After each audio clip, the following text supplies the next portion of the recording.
যুদ্ধবিরতি কার্যকরের প্রায় 4 মাস পেরিয়ে গেলেও গাজায় থাবেনি ফিলিস্তিনিদের দুর্ভোগ। খাদ্য, পানি ও ওষুধের মতো মৌলিক চাহিদার তীব্র সংকটে আজও চরম মানবিক বিপর্যয়ের মুখে বাস্তুচ্যুতরা। গাজাকে একটি বড় খাঁচার সঙ্গে তুলনা করেছেন তারা। বলছেন, মানুষ বেঁচে আছে, কিন্তু বাঁচার মতো পরিবেশ নেই গাজায়। যুদ্ধবিরতির পর গাজায় ঘরহারা মানুষের একমাত্র আশ্রয় এখন এসব জরাজীর্ণ তাঁবু। মাথার উপর কাপড়ের ছাউনি থাকলেও নেই খাবার, বিশুদ্ধ পানি ও প্রয়োজনীয় ওষুধ।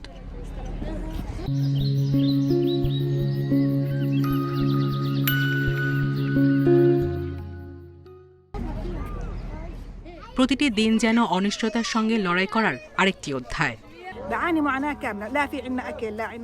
যুদ্ধবিরতি হয়েছে ঠিকই, কিন্তু আমাদের জীবন সংগ্রাম শেষ হয়নি। এখনো প্রতিদিন গোলাবর্ষণ হচ্ছে, মানুষ মারা যাচ্ছে।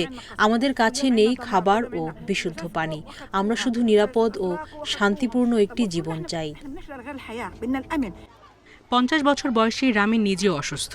তার একমাত্র মেয়ে কিডনি রোগে আক্রান্ত, যার জন্য প্রয়োজন নিয়মিত চিকিৎসা। কিন্তু গাজার বাস্তবতায় চিকিৎসা যেন অধরাই থেকে যাচ্ছে।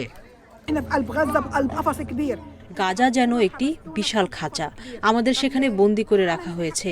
একজন মানুষ হিসেবে আমার অধিকার আছে। আমি অসুস্থ, আমার সন্তান আছে, আমার মেয়ে কিডনি রোগী। কিন্তু এখানে কোনো চিকিৎসা নেই। কোথাও চিকিৎসা কেন্দ্র থাকলেও ওষুধ নেই। হাসপাতালে গেলে কোনো শয্যা পাওয়া যায় না, কারণ সবই আহতদের দখলে। এই দুর্ভোগের চিত্র শুধু একজনের নয়, গাজার হাজারো বাস্তুত মানুষের একই আর্তনাদ। 2 বছর ধরে গাজায় চলছে হত্যা, ধ্বংস, বঞ্চনা আর দুর্ভিক্ষ।